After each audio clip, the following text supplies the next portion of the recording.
Quiero invitarle, por favor, ya para iniciar con nuestra prédica, que abra su Biblia en el libro de Juan, el Evangelio de Juan.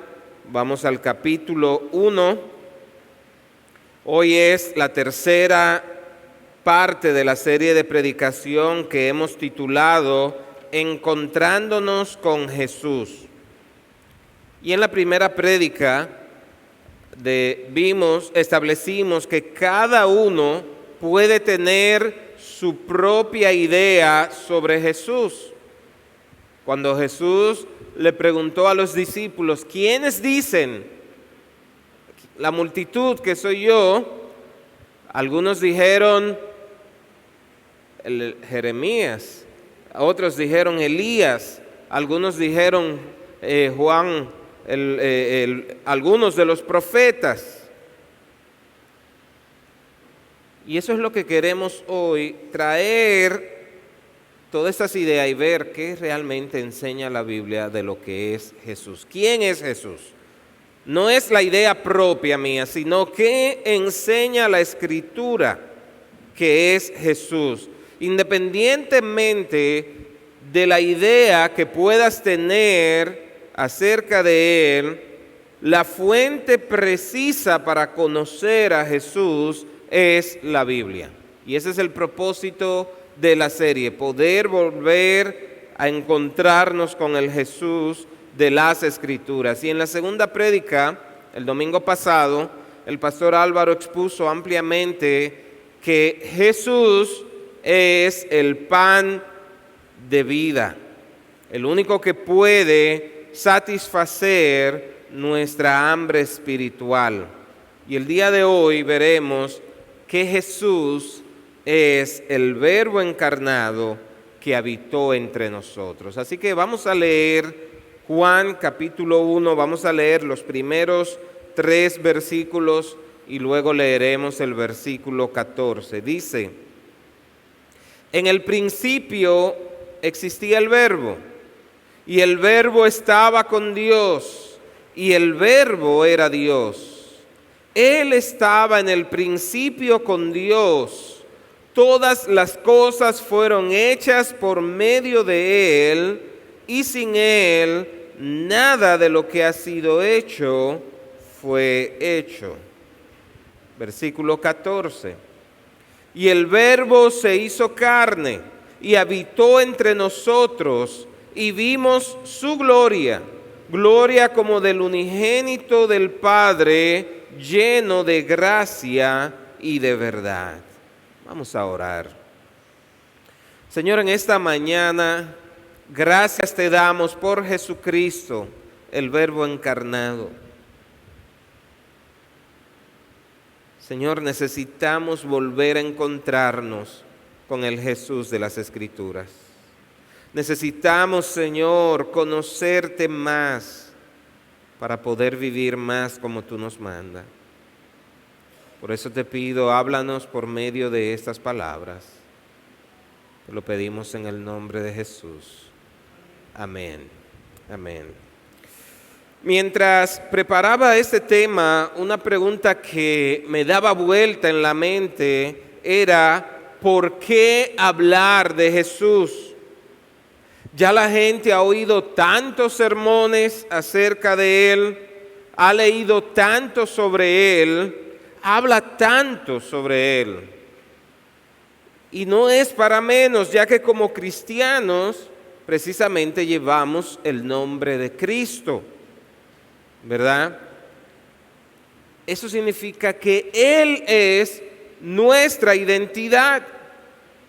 Estamos en última instancia definidos no por nuestros talentos, no por los años que llevamos en la iglesia, no por nuestro trasfondo religioso, sino que estamos definidos por el hecho de que estamos en Cristo, pertenecemos a Cristo. Somos de Cristo. Así que por más que hablemos de Jesús, nunca será lo suficiente. La persona y obra de nuestro Salvador establece el alcance completo de nuestra salvación. Él es la torre en la que recibimos refugio de la ira de Dios y quien restaurará todas las cosas bajo el reino de nuestro Creador. Y desde el comienzo de la iglesia, los cristianos han confesado una relación inseparable entre quién es Cristo y lo que Cristo hace, la obra de Cristo. Quien es Cristo informa nuestra comprensión de su obra. ¿Por qué hizo lo que hizo? ¿Por qué vino a este mundo? Y lo que Cristo hace, es decir, quién es Él, nos ayuda a estar claro de su persona, de por qué Él al final decidió voluntariamente entregar su vida. Así que cada controversia relacionada con nuestra salvación y lo que significa estar en Cristo nos lleva una y otra vez a comprender su identidad. Porque si no, no hay manera de que hablemos de teología, no hay manera de que hablemos de cristianismo si no entendemos quién es Él, quién es Cristo y por qué hizo lo que hizo. Así que mis hermanos, es esencial que nos aferremos a lo que dice las Escrituras acerca de Cristo. Y si entendemos su identidad, el resto de nuestra teología va a caer en su lugar. Así que hoy vamos a estar viendo en 2 puntos detallados ampliamente esto. Primero, ¿qué significa y qué implica que el Verbo se hizo carne? Y en segundo lugar, vamos a ver qué significa y qué implica que el Verbo habitó entre nosotros. Así que empecemos con este primer punto. El Verbo se hizo carne. Si nosotros leyéramos esto en el contexto y en el idioma original, puede que nos haga mayor sentido de lo que nos hace hoy en día. Nos daríamos cuenta de que no son palabras solo acomodadas para rimar. El concepto de palabra, logos, verbo, está impregnado de significado tanto para los judíos como para los griegos. Para los filósofos griegos, el logos era el principio impersonal y abstracto de la razón y el orden del universo. Era en cierto modo una fuerza creativa y también la fuente de la sabiduría. Dicho de otro modo, para los griegos, el logos era como una fuerza impersonal, una fuente de energía, pero que ellos no lo conocían como Dios. No le atribuían deidad.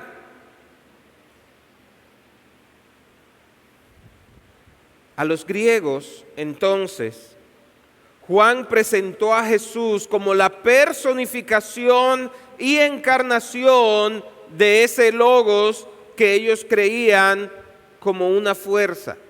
Sin embargo, a diferencia de ese concepto griego, Jesús no era una fuerza, no era una simple fuente, no era un principio o una emanación impersonal. En Él, es decir, en Cristo, el verdadero logos era que Dios se hizo hombre.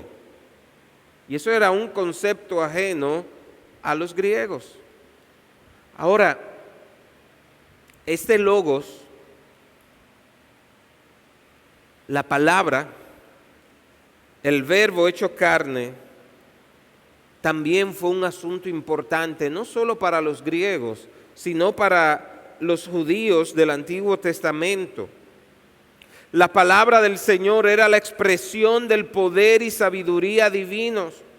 Juan presentó a Jesús a sus lectores judíos como la encarnación del poder y la revelación divina.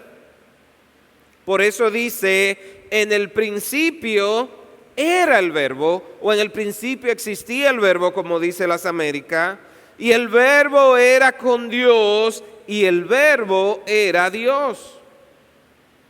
Y es evidente que Juan quería llevar la mente de sus lectores a la primera declaración que encontramos en la Biblia. Génesis 1:1, en el principio creó Dios los cielos y la tierra. Y todo eso lo hizo, ¿cómo? Por medio del verbo, por medio de la palabra. Porque la palabra de Dios tiene poder creativo.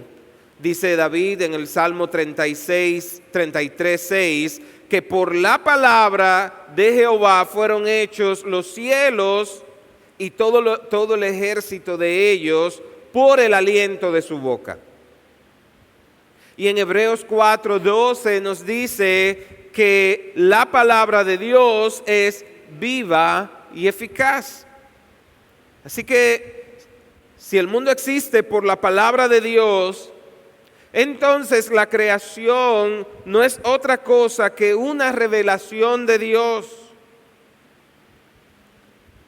Dice un autor que a los judíos se les enseñaba desde niño que la creación era una especie de libro en el cual podemos leer muchas cosas acerca de la gloria y el poder de Dios. De manera que lo que Juan nos está diciendo en la introducción de su evangelio es que aquella palabra por medio de la cual Dios creó el universo es en realidad una persona. Y no una persona cualquiera.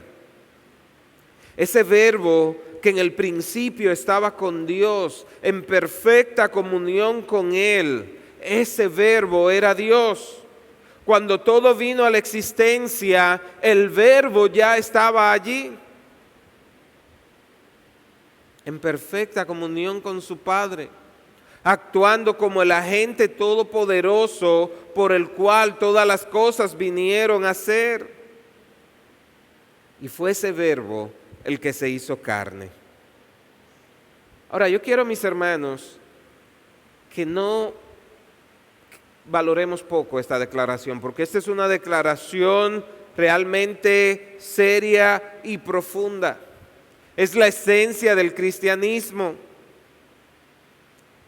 Jesús, nuestro Señor y Salvador, es Dios hecho carne.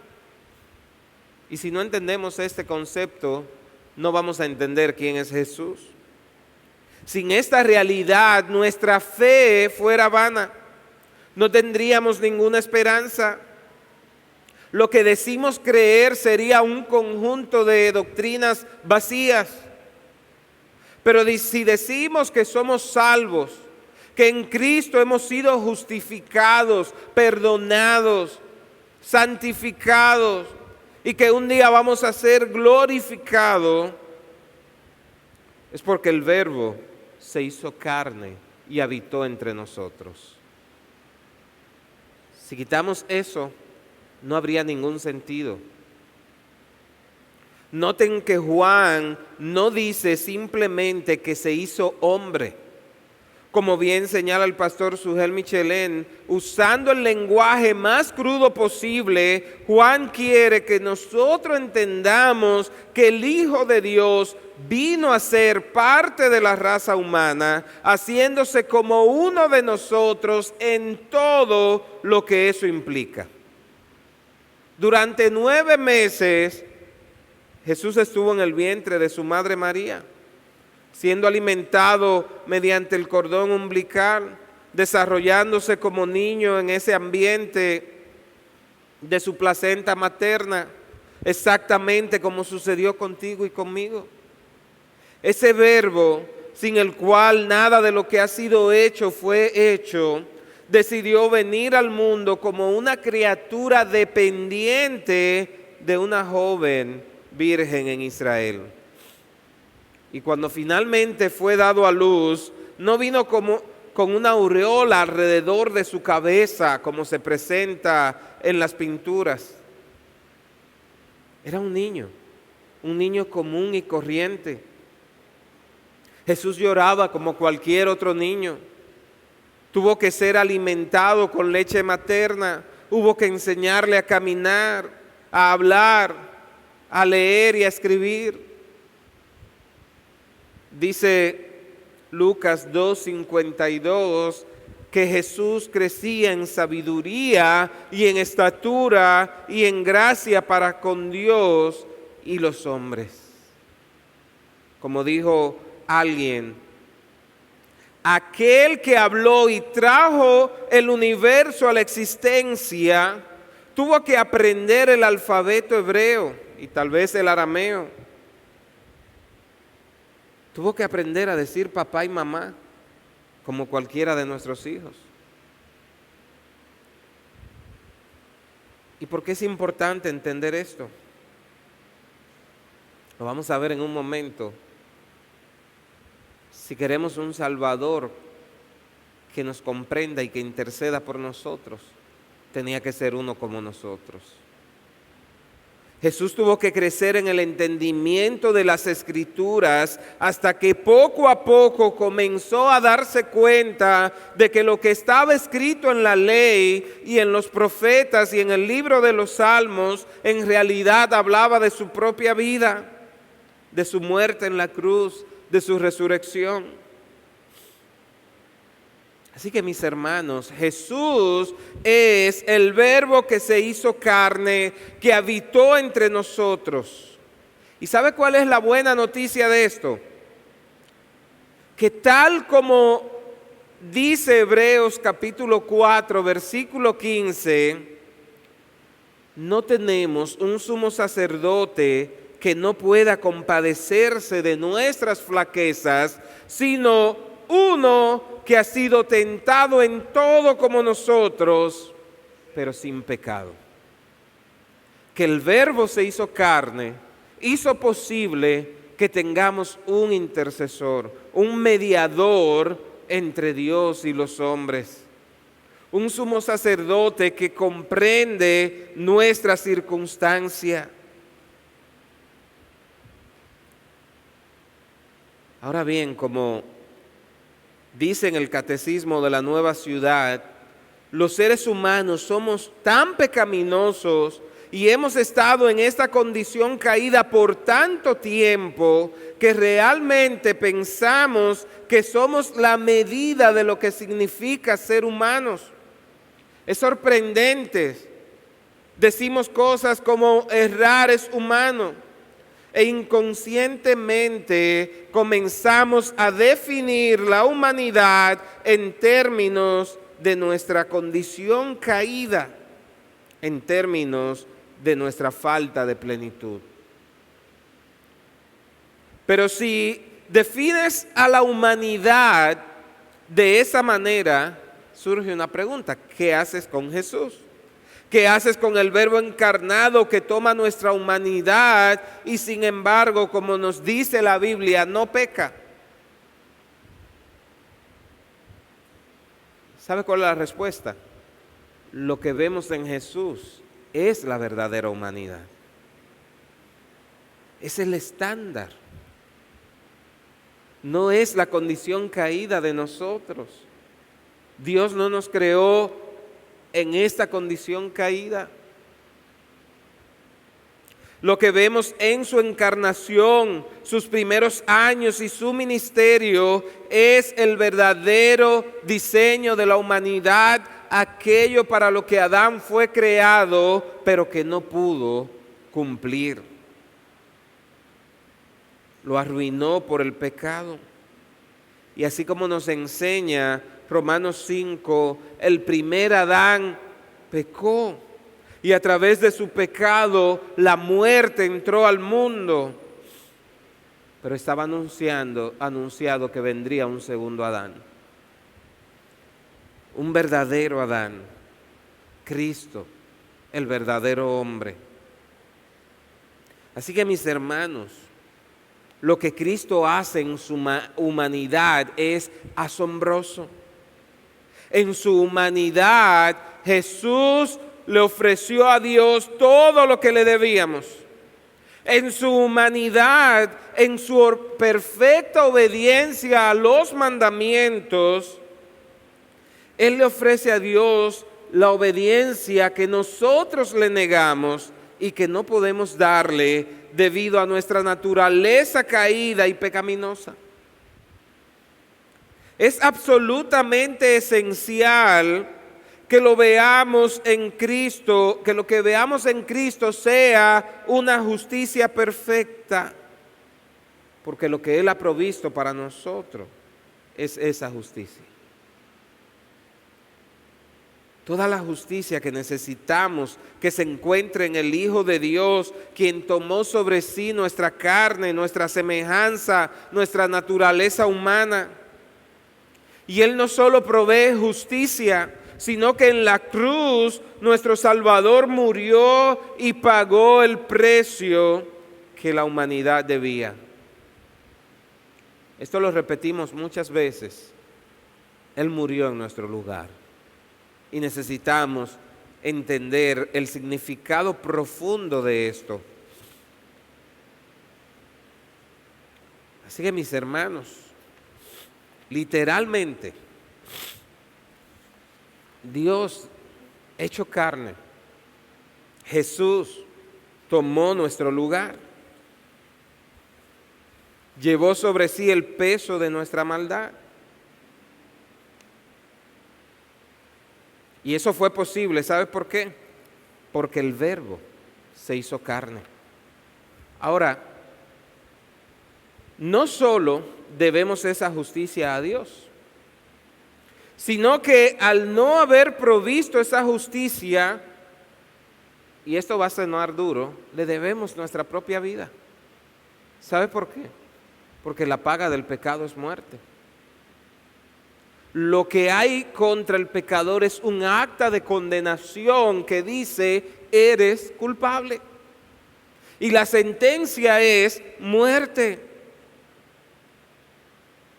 Pero una vez más, Cristo tomó nuestro lugar y suplió el sacrificio que satisface las exigencias de Dios a causa de su justicia y su justa determinación de castigar el pecado. Así que, para poder ser nuestro perfecto sumo sacerdote y el sacrificio perfecto, Jesús tenía que ser uno con nosotros. Él tuvo que tomar en sí mismo nuestra naturaleza y en esa naturaleza demostrar lo que es la humanidad, todo lo que fue diseñada para ser. Justicia delante de Dios, obediencia a Dios, alabanza a Dios en todas las cosas, amor completo. Y también cargó la deuda de la humanidad allí en la cruz. Así que, como sumo sacerdote, el perfecto sumo sacerdote, quien ahora también se compadece de nosotros y conoce íntimamente nuestro sufrimiento, nuestros fracasos y nuestros problemas, porque los experimentó en su propia carne. Él puede compadecerse de nosotros. Él puede comprender lo que tú estás pasando. El Verbo encarnado puede identificarse con esta mujer que está sufriendo fruto del divorcio que está atravesando. El Verbo encarnado puede identificarse con ese joven que está emocionalmente inestable por la niñez agitada que tuvo. El Verbo encarnado puede identificarse con ese padre de familia que está luchando por sacar a flote su hogar a pesar de las condiciones precarias que está viviendo. El verbo encarnado puede identificarse con ese hombre o esa mujer joven, soltero, que anhela casarse y que siente que el tiempo le está pasando y no ha logrado nada. El Verbo encarnado puede identificarse con esa madre soltera que está pasando por duras situaciones para poder seguir adelante con sus hijos. El Verbo encarnado puede identificarse con ese joven que está luchando contra la tentación. Mi hermano, el Verbo encarnado puede identificarse contigo, sin importar tu situación, tu lucha. ¿Y sabe por qué puede hacerlo? Porque se hizo hombre. Y tal como le escribe Pablo a los filipenses en el capítulo 2, versículo 6 en adelante, ese sumo sacerdote, siendo en forma de Dios, no estimó el ser igual a Dios como cosa a que aferrarse, sino que se despojó a sí mismo, tomando forma de siervo, hecho semejante a los hombres, y estando en la condición de hombre, se humilló a sí mismo, haciéndose obediente hasta la muerte, y muerte de cruz, por lo cual Dios también le exaltó hasta lo sumo, y le dio un nombre que es sobre todo nombre, para que en el nombre de Jesús se doble toda rodilla de los que están en los cielos y en la tierra y debajo de la tierra, y toda lengua confiese que Jesucristo es el Señor, para gloria de Dios Padre. El Verbo, Dios hecho carne, que puede identificarse contigo, que decidió dejar a un lado todo para hacerse hombre y poder entender tu condición. Ahora, habiendo visto lo que significa y lo que implica el Verbo se hizo carne, pasemos a la segunda parte en Juan capítulo 1, versículo 14. Dice, el Verbo se hizo carne y habitó entre nosotros, y vimos su gloria, gloria como del unigénito del Padre, lleno de gracia y de verdad. Ahora, la palabra habitar en español significa simplemente vivir o morar en un lugar.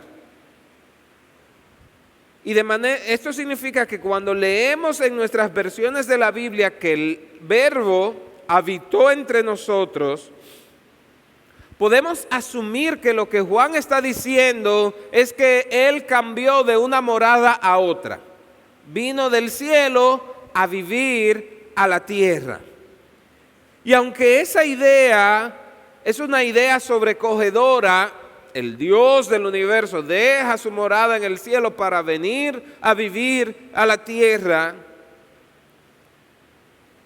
es mucho más profundo que eso. Lo que está diciendo en realidad este texto es inmensamente más sobrecogedor y profundo que un simple cambio de morada. Una vez más, citando al pastor Michelén, él dice, la palabra que Juan usa en el texto no es la que usualmente se usaba en el idioma griego para referirse al lugar donde una persona vivía, sino más bien una palabra muy peculiar que significa montar la tienda de campaña. Y lo que el texto está diciendo literalmente es que el Verbo hizo su tabernáculo entre nosotros. Y la palabra griega para morar es muy parecida a la hebrea que se usa en el Antiguo Testamento para referirse al tabernáculo de reunión en el que Dios descendía para tener comunión con su pueblo antes de la construcción del templo. Así que lo que está diciendo acá el apóstol Juan, o lo que él está tratando de hacer, es ayudarnos a entender el verdadero significado de la encarnación del Verbo, relacionando ese evento con lo que acontecía en el tabernáculo de reunión en el Antiguo Testamento. En Éxodo, capítulo 25, los versículos 8 y 9, vemos que Dios ordenó a los israelitas en el desierto diciendo, Éxodo 25, 8 y 9, y harán un santuario para mí y habitaré en medio de ellos conforme a todo lo que yo te muestre. El diseño del tabernáculo y el diseño de todos sus utensilios, así lo harás. Y a partir de esta orden, a partir de este momento y casi hasta el final del capítulo 40, lo que encontramos en el libro de Éxodo es una descripción detallada del diseño y construcción de ese santuario para Dios. Y unos capítulos más adelante, en Éxodo 29, 42 en adelante, Dios le dice al pueblo que Él se encontraría con ellos en el tabernáculo para hablarles allí. Y dice, allí me reuniré con los hijos de Israel y el lugar será santificado con mi gloria y santificaré el tabernáculo de reunión y el altar. Santificaré asimismo a Aarón y a sus hijos para que sean mis sacerdotes y habitaré entre los hijos de Israel y seré su Dios y conocerán que yo soy Jehová su Dios que los saqué de la tierra de Egipto para habitar en medio de ellos, yo Jehová su Dios. ¿Por qué es importante entender todo esto? En un momento usted lo va a ver. En este lugar era el lugar donde los israelitas podían tener comunión con Dios. Dios prometió que allí se reuniría con su pueblo. Y en Éxodo mismo, en el capítulo 33, a partir del versículo 7, se nos dice que Dios traía su presencia especial en forma de una columna cuando Moisés entraba al tabernáculo. Y todo el pueblo estaba atento a ese momento tan importante cuando Dios venía a encontrarse con ellos. Y dice que se levantaba cada uno a la puerta de su tienda y hablaba Jehová a Moisés cara a cara como hablaba cualquiera su compañero. Y perdón que estoy dando todo estos detalles, déjenme dar un detalle más. En Éxodo 40, al final del capítulo, cuando la construcción del tabernáculo fue concluida, se dice que la gloria descendió, la gloria de Dios descendió y lo cubrió por completo. Éxodo 40, 34, dice, entonces una nube cubrió el tabernáculo de reunión y la gloria de Jehová llenó el tabernáculo y no podía Moisés entrar en el tabernáculo de reunión porque la nube estaba sobre él y la gloria de Jehová lo llenaba. Y cuando la nube se alzaba del tabernáculo, los hijos de Israel se movían en todas sus jornadas. Pero si la nube no se alzaba, no se movían hasta el día en que ella se alzaba, porque la nube de Jehová estaba de día sobre el tabernáculo y el fuego estaba de noche sobre él, a vista de toda la casa de Israel en todas sus jornadas. El tabernáculo era la representación visible del anhelo de Dios de tener comunión con su pueblo. Y Él es un Dios santo, perfectamente justo, pero nosotros somos pecadores. Ahora, por eso Él hizo provisión, en este caso para el pueblo de Israel, para estar en medio de ellos sin pasar por alto su justicia. Y para acortar, dice que allí moró la presencia de Dios por 400 años hasta que el tabernáculo fue sustituido por el templo de Salomón. ¿Qué ocurrió luego? ¿Qué pasó cuando la construcción del templo fue terminada y colocaron allí el arca del pacto? Algo similar a lo que acabamos de leer. Dice en Primera de Reyes 8:10 que cuando los sacerdotes salieron del santuario, la nube, otra vez, la nube llenó la casa de Jehová y los sacerdotes no pudieron permanecer para ministrar por causa de la nube, porque la gloria de Jehová había llenado la casa. Otra vez vemos, la nube se asentó en el tabernáculo. No podían estar ahí porque estaba el Dios Santo. El templo llena, la gloria ahora llena el templo y los sacerdotes no pueden estar ahí porque es la misma presencia del Dios Santo.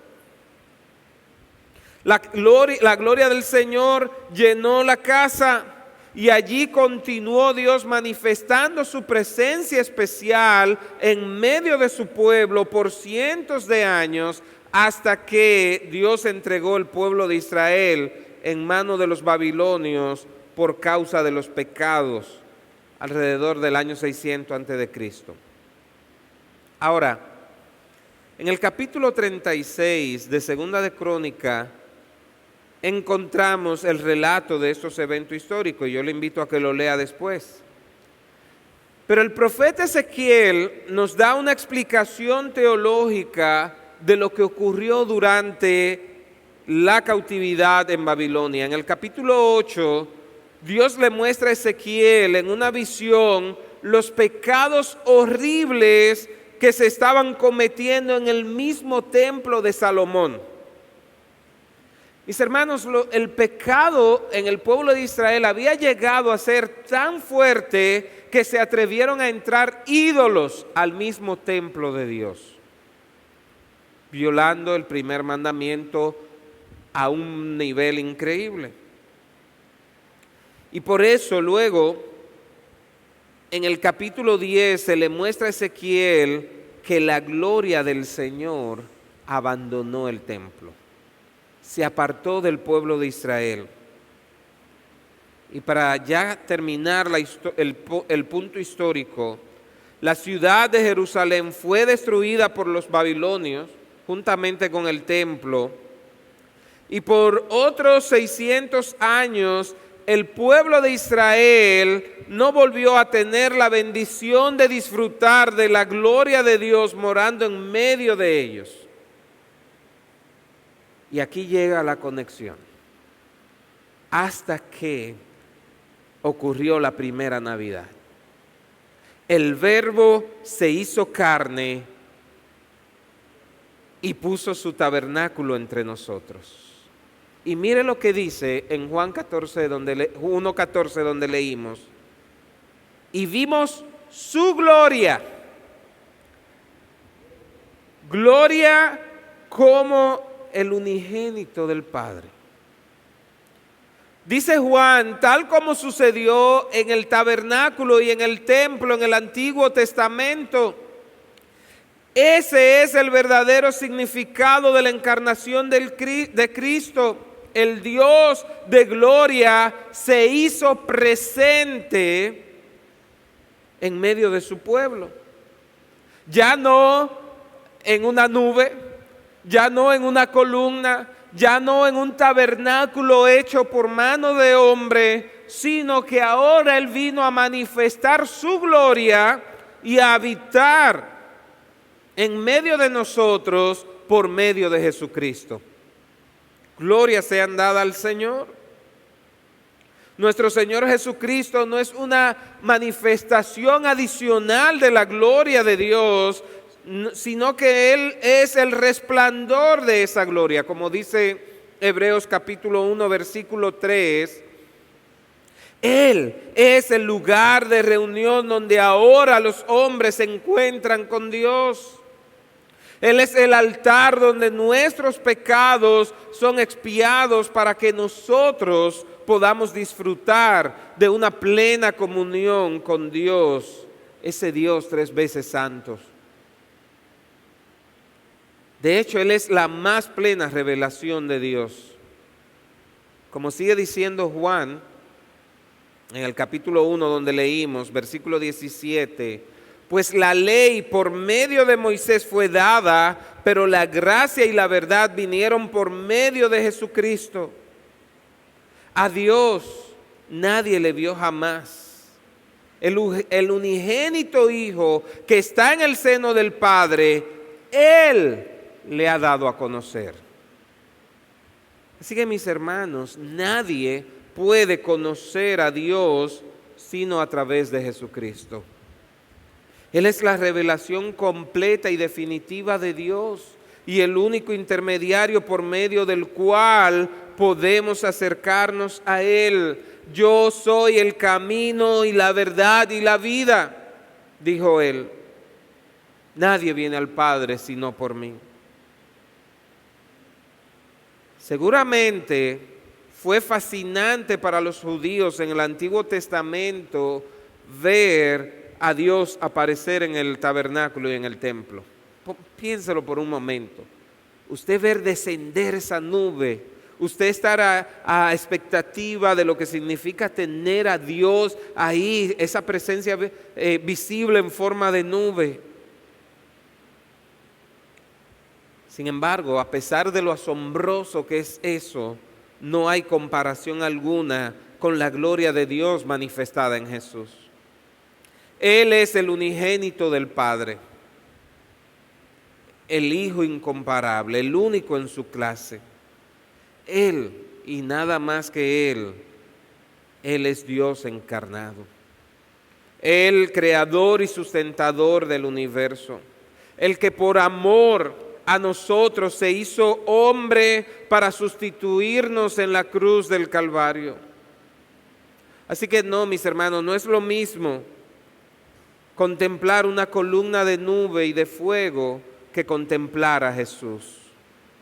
Esa nube del Antiguo Testamento no puede revelarnos, como nos revela Cristo, el carácter de Dios, su amor, su bondad, su compasión, su misericordia, su sublime gracia. Jesús es la imagen visible del Dios invisible. Y es por eso que en Juan 14, versículo 9, el Señor le dice a Felipe, el que me ha visto, a mí ha visto al Padre. Es Jesús y solo en Jesús donde podemos conocer al único Dios vivo y verdadero y tener comunión con Él. Así que déjeme cerrar haciendo algunas preguntas. Y esta fue la primera pregunta con la que iniciamos hace 2 domingos. ¿Realmente conoces a Jesús? ¿Conoces al Verbo encarnado? ¿Has contemplado su gloria? ¿Te has encontrado con el Verbo encarnado? ¿Estás consciente de que tienes un sumo sacerdote que se compadece de ti, que te comprende, que sabe por lo que tú estás pasando? Que no es un Dios alejado. Para muchos hay un Dios, pero no está presente. Pero nuestro Dios se hizo carne y habitó entre nosotros. Y al hacerse como nosotros, es la perfecta representación delante de Dios. El único intermediario, el único que puede perdonar nuestros pecados, consolarnos en medio de nuestras tribulaciones, alentarnos una y otra vez. Y es el único que puede garantizar morada con Él porque Él dijo que se fue para donde Él esté, nosotros también podamos estar. Termino citando las letras de una canción que dice: saca a Dios de los templos, baja a Dios de las nubes. No es pintado en la pared, no es encerrado en las cuatro paredes. Él no se queda aquí cuando tú te vas. Él está contigo, donde quiera que vas. Él te entiende sin importar tu situación. La pregunta no es si Él te entiende, la pregunta es: ¿confías tú en Él? ¿Has entregado tú tu carga a Él? El Verbo se hizo carne y habitó entre nosotros. Amén. Vamos a orar. A ti sea la gloria, Señor. Tú que eres lleno de gloria y majestad, no estimaste el ser igual a Dios como algo a que aferrarse, sino que te despojaste de todo. Habitaste entre nosotros y hoy eres ese mediador, nuestro sumo sacerdote, quien comprende nuestra circunstancia, quien pagó el precio de nuestra maldad para justificarnos, para lavarnos, para limpiarnos, para poder tener entrada confiadamente ante el trono de la gracia. Gracias, Señor. Gracias por hacer visible al Dios invisible, por mostrar tu gloria. Gracias, Señor. Y si hay alguien aquí que todavía no ha visto esa gloria resplandecer, abre sus ojos, que puedan contemplar al verdadero Dios. Te lo pedimos en el nombre de Jesús. Amén. Amén.